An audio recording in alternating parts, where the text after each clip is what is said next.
Is there anything else that's gone really wrong at Real Madrid this season? For me, the key was rotation of players, really. And knowing that Carlo Ancelotti was going to do the same changes for all the season has killed the team completely. But also, you need to have like a big unit that needs to be as powerful as the starting team.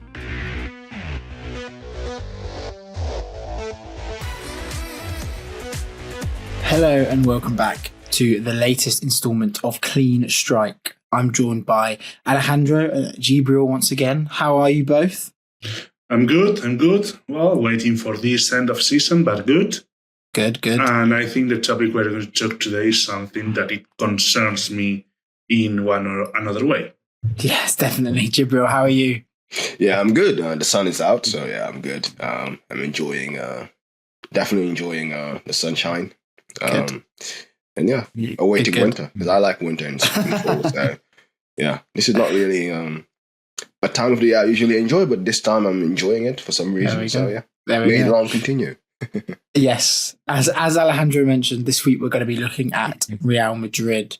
The Spanish Giants have experienced an extremely underwhelming season. They've missed out on the Copa del Rey, Spanish Super Cup, La Liga and the Champions League, and look to be heading into the Club World Cup under a new manager.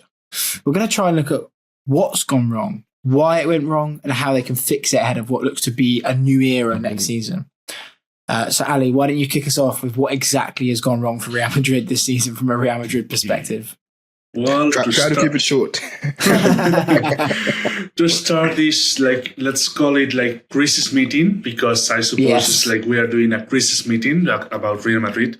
I think it's been a mixture of many things. First of all, I think we have seen one Real Madrid that has become like a full stomach after a glorious year of titles. Also, we can say that Real Madrid has overcome one moment where leadership it wasn't coming from not from any other members of the team, neither from the bench nor from inside the pitch. And also, we can say that Real Madrid is now on the verge of a transformation, because we are seeing an era that is ending, the era of the let's call it the era of the hierarchs, such as Luka Modric.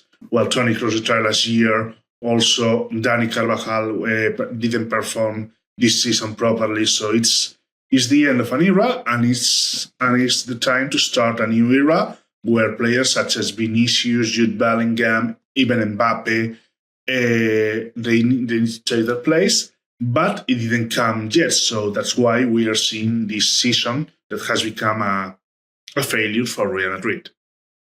Yeah, definitely. It does feel like the end of an era at Real Madrid at the moment. Djibril, from a outsider's perspective, what have you seen that's gone wrong this season for them? Yes, end of an era. I think it was end of an era last season, when basically Kroos left the club and when Modric became a bit part player. I think that's when the end of the era started. For me, this season was a season of transition.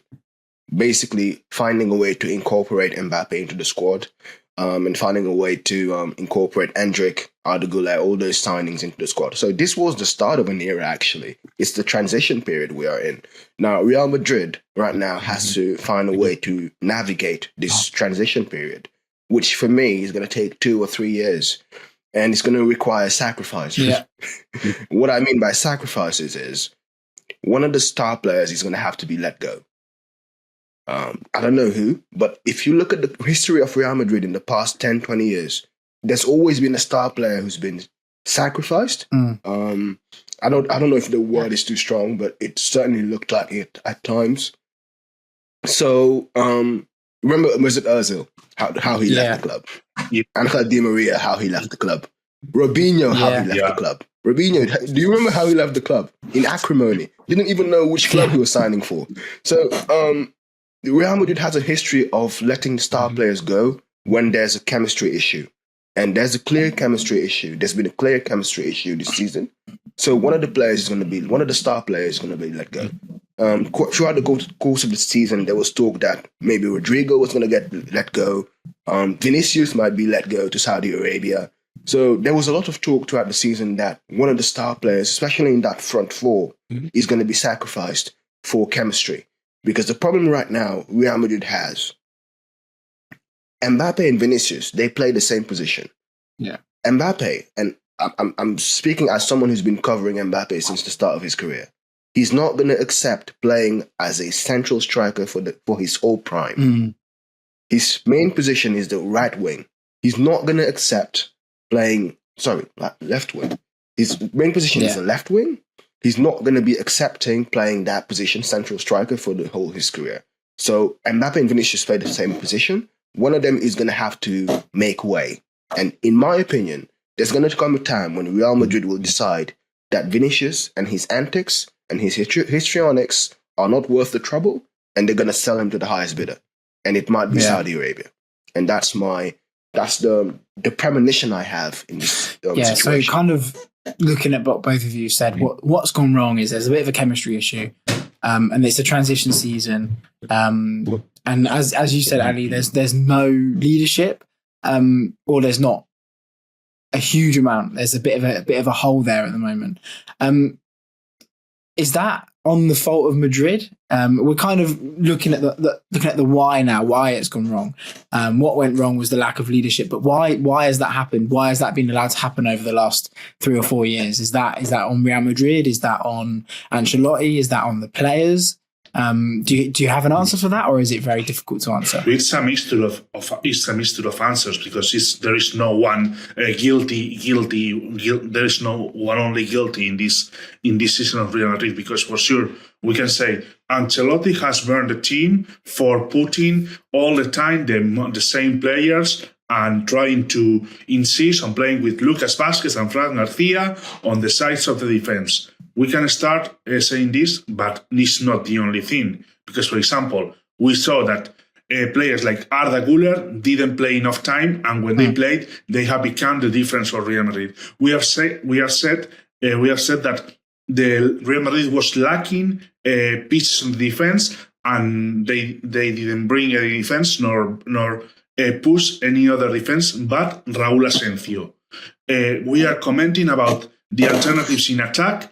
There was Enrique, and he didn't play enough time to see all the quality of Enrique, that I think the picture would have been different if Enrique would have been playing more time during this year. So, we can point to different things to look for a guilty, but it's not now the moment, and it's now time to think, okay, it's coming next season. What does Real Madrid need? Yeah. First of all, they need pieces on defense to reinforce this line. Trent Alexander-Arnold is probably one of the pieces that is going to arrive in the transfer market.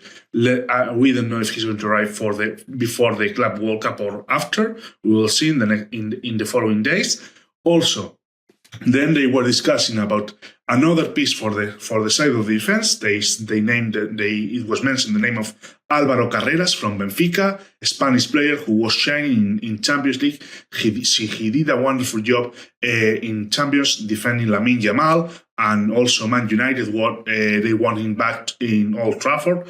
That could be another name. And also they need centre backs. And here there are many names that have appeared, like Dean Huijsen from AC Bournemouth, Jorrel Hato from Ajax Amsterdam, even Ibrahima Konaté from Liverpool. It's a name that has appeared. Yeah, definitely. So, this kind of feels like a bit like Perez and the higher ups admitting a bit of a fault. And kind of giving, and I don't know if I'm overstepping here, so obviously tell me if I am, but kind of giving the coaching team a little bit too much credit for not credit, but not supporting them, but also going, well, you won the Champions League and the league last season, so what really do you need? Standing still a bit. And I think that's they kind of went, well, we're going to have Mbappe, so you're going to be fine, and it doesn't quite work out like that in football, does it? Injuries, and as you say, Djibril, the chemistry is really, really important in this team here.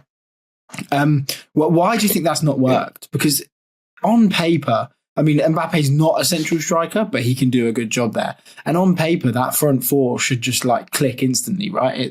It has all the attributes to do it. So why hasn't that worked?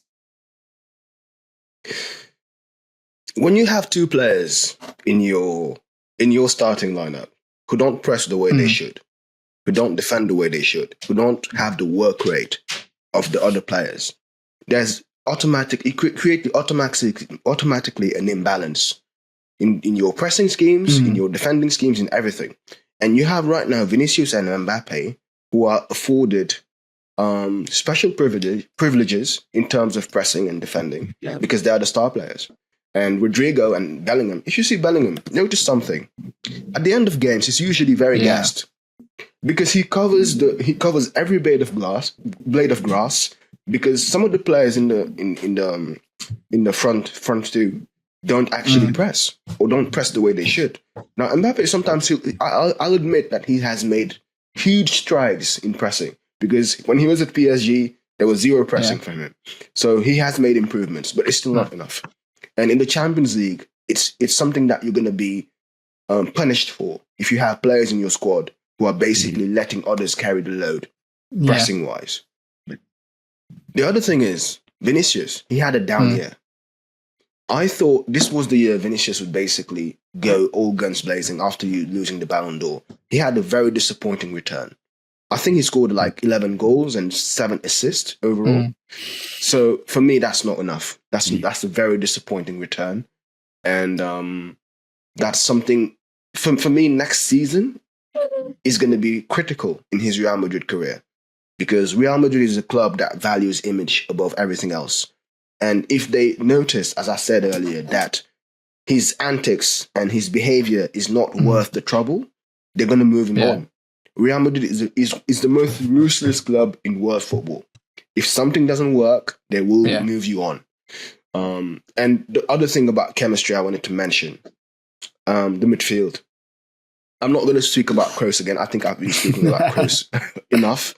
But for me, you need to recognize that Tchouaméni and Camavinga can't do what Kroos used to do. Even if you put them on the pitch at the same time. They are two different players. Even if you put them, So you need to bring in a ball-playing, press-resistant number 6. Now, you lost out on Zubimendi, who's apparently going to Arsenal, but you need to find that gem. And the problem Real Madrid has is that right now there's a shortage of world-class defensive midfielders. There's a huge shortage of that. Everyone is looking for it. Man City had to go and get a kid from Porto. So it's a very hard thing to do. Yeah, so you mentioned the 6, and we're looking a little bit ahead now as to like how do Real Madrid remedy this season, and obviously that is it. Is that not Trent Alexander-Arnold? Obviously he plays a slightly different way where he's obviously out on the right flank, but in recent years we've seen him coming inside and he does control the game. He's got the passing range of Kroos, I think. He can thread a pass, he can find a pass. Is that not the way they're looking? Or do you think that it will be? Okay. Let me come and catch you in there and then you can continue. In my opinion, Real Madrid is a team that has struggled defensively this season. And you're going to, because I've been covering Trent as well. You're going to add in Trent, whose main weakness is defending. Mate, I'm not going to sit here and say it's not. How is that? How are you covering your flaws with someone who brings in the same flaws? So it doesn't matter where you play Trent. Whether you play him as a number 6, whether you play him as a right back, you will lose something defensively if you bring in Trent. Okay.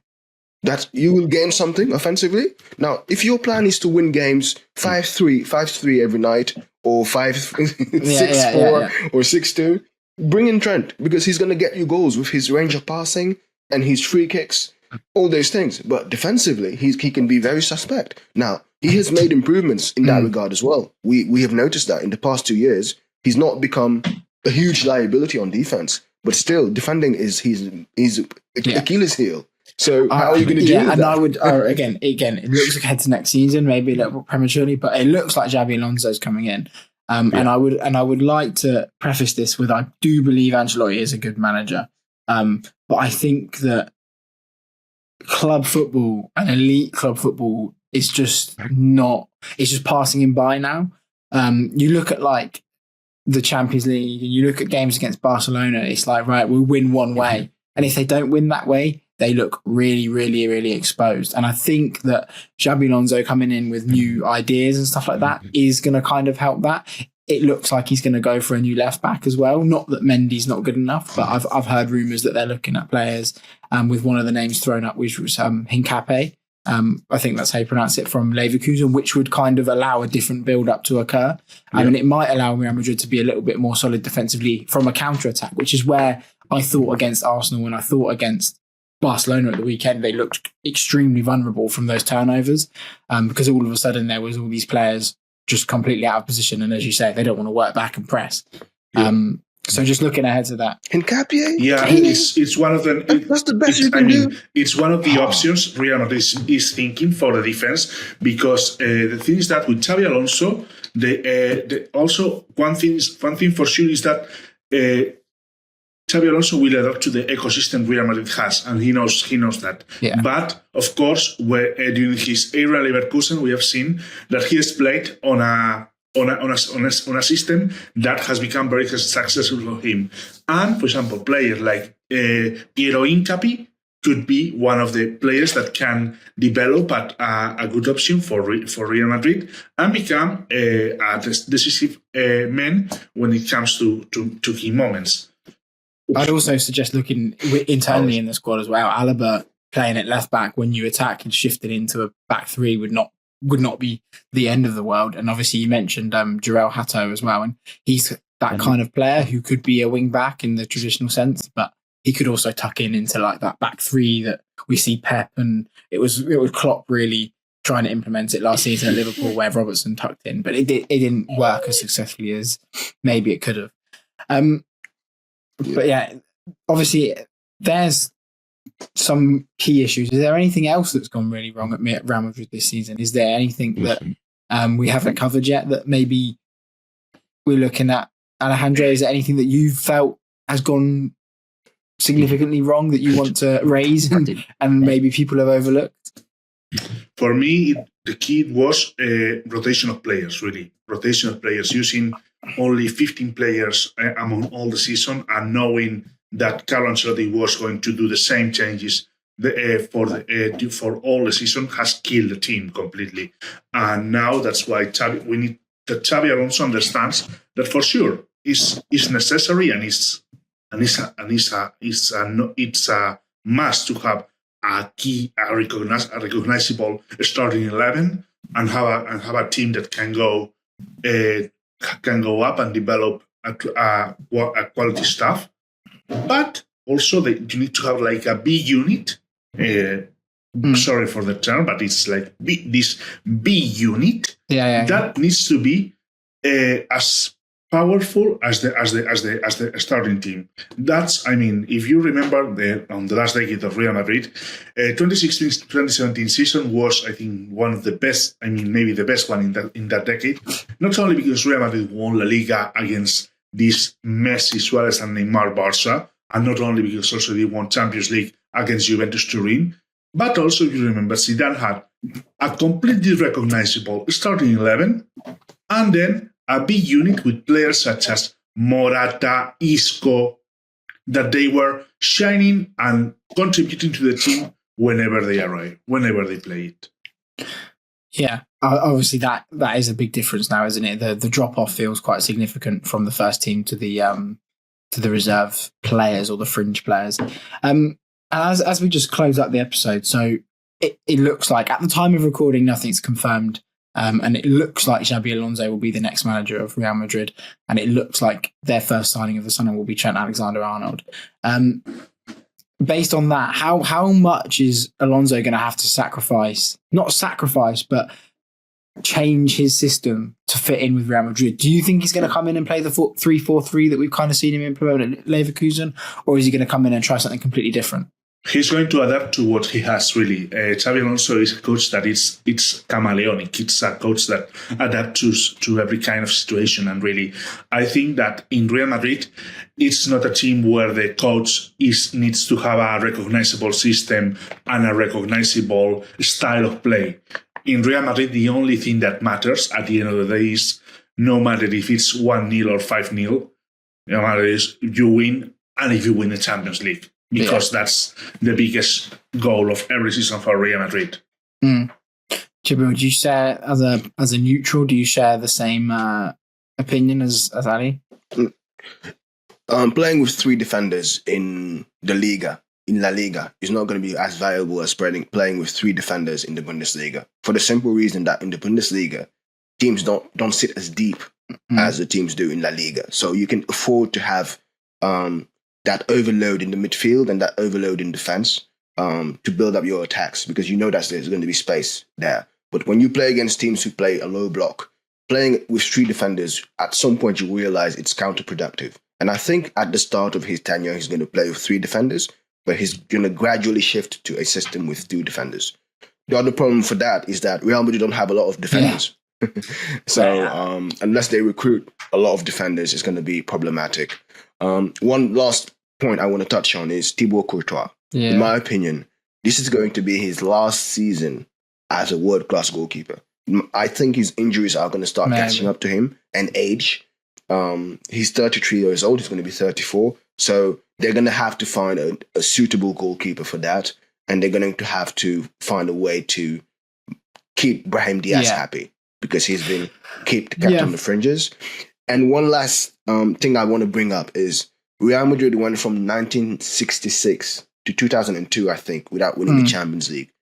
And after that, they went from 1966 to 1997 or 1998 without winning the Champions League. So that was a big period of drought. Then they went from 2002 to 2014 without winning the Champions League. So Real Madrid have gone through these spells where they don't win the Champions League consistently, or they don't win it at all. In my opinion, we've entered into another era where Real Madrid will find it hard to win the Champions League. I don't think so. And it wouldn't surprise me. It wouldn't surprise me if they don't think so, because, for example, you explained this 32-year drought of Champions League. That was a completely different football. That was a completely different Real Madrid.